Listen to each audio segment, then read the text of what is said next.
Government considers national oil company. 20 billion barrels of oil estimated at starboard block. Cohen Jackson released on bail. And another attack on freedom of speech.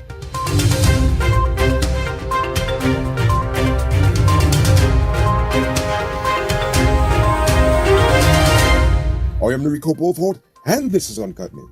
Here's a news happening. Send us a tip on WhatsApp at 592-659-6151. At today's session of the Oil Expo, Jaguar announced that the government is exploring several options with the remaining oil blocks, including an option to form a national oil company, just as I was complaining about the other day. Previously, oil blocks were given out on a first-come, first-served basis, but since the nation has found oil, the policy changed for the remaining oil blocks to either go to an auction during the third quarter of this year, or alternatively, to use those blocks to form a national oil company. He also said that the government has already received several proposals from large operators that are willing to work with the government in a national oil company and utilize the remaining oil blocks. Swell. Jaguar also reiterated the government's pledge to carry out oil production in a net zero carbon world. According to Jaguar, because our force is such a huge carbon sink, we are already at net zero. In fact, we are positive, which I'm sure he actually meant to say that we're already carbon negative. Thus, we support the global effort to reach a world net zero carbon emissions by 2050. However, he wants to do this while ramping up the oil industry, the usage of fossil fuel power plants, and selling carbon credits to Western nations who are too selfish and short-sighted to reduce their own carbon emissions. According to Oil Now, Arthur Deakin, the co-director of America's Market Intelligence, reaffirmed their latest estimate of over 20 billion barrels of oil in the starboard block. Deakin also noted that there has been mention of 16 trillion cubic feet, or at least 20% of the resource at the starboard block, being natural gas. Seeing as this supply will clearly explode beyond demand locally, he made the obvious suggestion that Guyana should consider becoming a regional energy hub, exporting oil and gas to all the nations, including Venezuela, but only if they ask nicely and say thank you afterwards. Aha!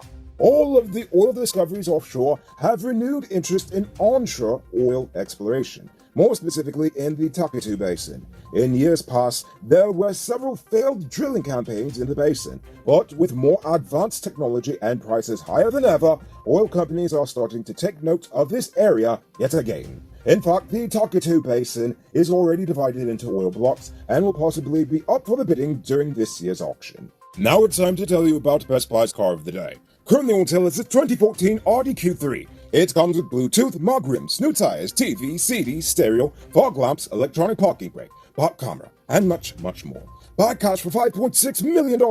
I'll pay down as low as $1,120,000 down with around $108,000 monthly for 5 years, and it's yours. Call or WhatsApp 662-0844 for more info. Or visit their showrooms at Lot 171 Peter O'Shea, Queenstown, or Lot 2 Lamar Street, and tell them Rico sent you for this sweet day. According to the Minister of Housing, the government has already made an advance payment towards the construction of the Eccles to Great Diamond Road, and works have already begun in Eccles. The $13 billion Guyana project was awarded to 12 contractors last December. They are expected to build more than 30 reinforced concrete bridges, 2 roundabouts, and 9.4 kilometers of reinforced concrete road, along with all the lights and other fixings. They are expecting to complete the project in 18 months. But just don't be surprised if in another 18 months I have to tell you that it'll be another 6 months after that, and then probably another 2 months, and, well, you get the idea. Today, 43-year-old former Bishop's High School teacher Cohen Jackson pleaded not guilty to 4 counts of statutory rape. Jackson is accused of abusing his position of trust as a teacher to mess around with the little girls. He is represented by attorneys at law Nigel Hughes and Jerome Cobb. So don't be surprised if this becomes a Gary Best situation, as I like to call it. Nevertheless, Jackson is currently out on $300,000 bail. You know, I'd say something else about Jackson, but he does like to sue people, and we're already skating on thin ice, so you just make your own joke here. There has been another deadly bee attack in Berbice. Today, a businessman in Tain quarantine narrowly escaped with his life after being attacked by a swarm of bees that took up residence in an abandoned building next door to his home. While Shamir Ibrahim was able to escape the swarm with his life by sheltering in his home, his 2 pet dogs were not so fortunate. The 2 were stung to death by the bees. Ibrahim is seeking the public's help as he's concerned that the bees will attack his family yet again. Don't fall for these get-rich-quick schemes, people. There is a legit way to earn some extra money to supplement your existing hustle. Sell Top-Up. You could become a Top-Up vendor quick and easy by linking with Cellular Plus. Call them on telephone number 685-3109 for more info. Late last night, thieves in Berbice raided the tomb of 19-year-old Vishnu Samaru. Relatives say that the thieves stole $100,000 worth of jewelry, a smartphone, and some cash from the coffin before tossing the poor boy's corpse some 20 feet away from the gravesite. Samaru died on January 18th after losing a long battle to cancer, and he was laid to rest 3 days later at the Hampshire Cemetery in quarantine Berbice. Wow, first robbing children, now the dead. Is nothing sacred? It's now time for today's Run Report. Today, the nation recorded 105 new cases. There are now 1,202 persons dead, 8 in the ICU, 1,084 in home isolation. And the total number of confirmed cases around the nation now stands at 62,465. So please, people, wash your hands frequently. Avoid touching your nose and mouth and mask up before you leave the house. When you do leave home, try to avoid enclosed spaces and large crowds. And remember to give 6 feet of space between you and others. Take a look at this beauty being constructed in a gated community called Richmondville in Ghana. It features 4 bedrooms, 1 pool with 7,000 square feet of living space, along with modern amenities. Contact Sheriff Construction on 592-618-5702. Now for our stupid news of the day. You know what I think is stupid? While the police are dead set on arresting people for speaking their mind on YouTube, Nigel Domwall can sexually harass a parliamentarian and receive no punishment whatsoever. In front of everyone, he just got away with it. Honestly, what sense does this make? This same government complained about how much of an infringement the law is on free speech, and yet they are in no rush whatsoever to drop cyberbullying as a criminal offense. In fact, they've been using it to charge multiple persons. Now, this does not mean that I support making me videos about random private persons, but I do believe that criticism, commentary, and parody of public individuals should be unrestricted. As long as you aren't inciting direct violence, you should be allowed to say whatever you want about these politicians, big business people, media personalities, and all of the people who make a career off of the public support. Without this freedom to criticize, it would be almost impossible to have a truly free democracy. In fact, most democracies in today's age have gone so far as to decriminalize libel, making it a civil matter instead, meaning that even if the person outright lied about you, the cops still can't charge anyone with a crime. But you can sue the person, and you can sue them for big money if you truly have a case. Now, I can go on and on, but what I want to make elusively clear is that while this free speech situation that we are currently in may not be affecting you directly, I hope you are taking note of the persecution and the thin-skinnedness of our nation's politicians and the people who run in their circles. Because today, the victim is us.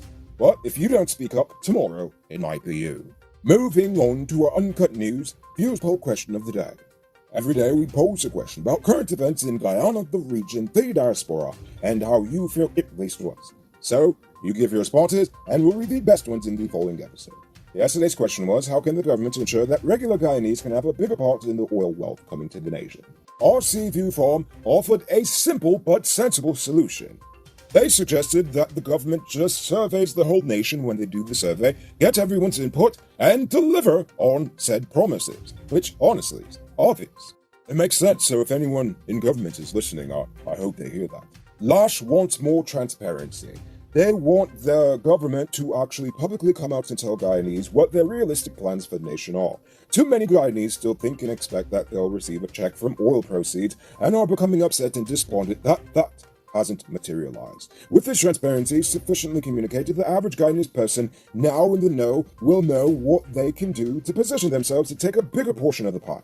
Simple act, powerful impact. Indeed, I love that idea. I hope they're listening.